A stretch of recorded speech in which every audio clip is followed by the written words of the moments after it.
எல்லோருக்கும் வணக்கம். இன்றைக்கு நான் கணவாய் பிரட்டல் கறி செய்து காட்ட போகிறேன். அதுக்கு நான் முட்டை கணவாய் தான் இன்றைக்கு எடுத்திருக்கிறேன். இது 1 கிலோ. இதை நான் வெட்டி கழுவி வச்சிருக்கிறேன். அதோட ஒரு பெரிய வெங்காயம் வெட்டி வச்சிருக்கிறேன். 5-6 பல்லு உள்ளி எடுத்து வெட்டி வச்சிருக்கிறேன். தேவையான அளவு உப்பு எடுத்திருக்கிறேன். வெந்தயம் 1/2 டீஸ்பூன், 1/2 டீஸ்பூன் பெருஞ்சீரகம் எடுத்திருக்கிறேன்.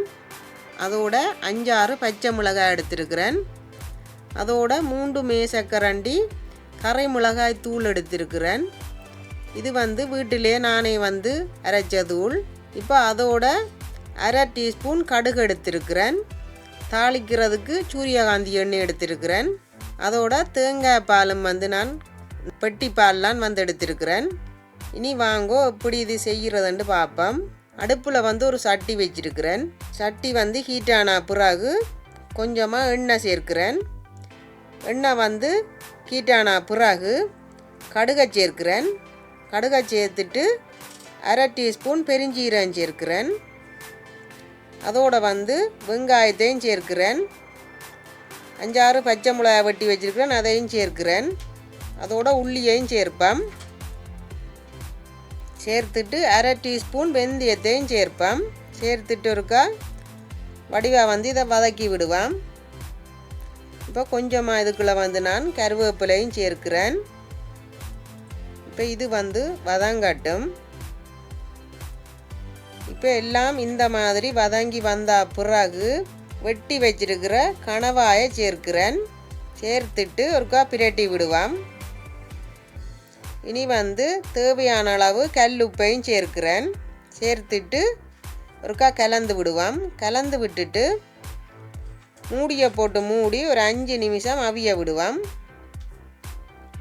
இப்போ 5 நிமிஷம் ஆயிடுது. திறந்து பார்ப்போம். இது இன்னும் கொஞ்சம் தண்ணி நிற்கிது. அதால் இன்னும் ஒரு 2 நிமிஷம் நாங்கள் இதை மூடி விடுவோம். இப்போ தண்ணி ஆற்றி வந்துடுது. இனி எடுத்து வச்சிருக்கிற மிளகாத்தூளை சேர்க்கிறேன். சேர்த்துட்டு இதுக்குள்ள கொஞ்சமாக தேங்காய் பால் நான் சேர்க்கிறேன். நீங்கள் பால் விடாமலும் இதை சமைக்கலாம். அடுப்பை மீடியம் ஃப்ளேமில் விட்டுட்டு ஒரு 5 நிமிஷம் நாங்கள் மூடி வைப்போம். இப்போ எண்ணெய் எல்லாம் பிறந்து நல்லா பிரட்டல் கறியாக வந்துடுது. எனக்கு இந்த அளவு திக்காக இருந்தால் காணும். இப்போ நான் அடுப்பை நிப்பாட்டுறேன். நிப்பாட்டிட்டு இப்போ கறி ஆறினா பிறகு இதுக்குள்ளே நாங்கள் தேசி புளி விடணும். கொஞ்சமாக தேசி புளி விடுகிறேன். இப்போ சுவையான கணவாய் கறி ரெடி.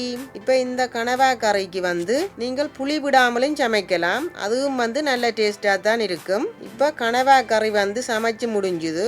நான் இன்றைக்கு மத்தியான சோறோட இந்த கணவாய் கறியை சாப்பிட போகிறேன். இதே மாதிரி நீங்களும் சமைச்சு சாப்பிட்டு பாருங்க. என்னுடைய வீடியோ பிடிச்சிருந்தா லைக் பண்ணுங்க, ஷேர் பண்ணுங்க, சப்ஸ்கிரைப் பண்ணுங்க.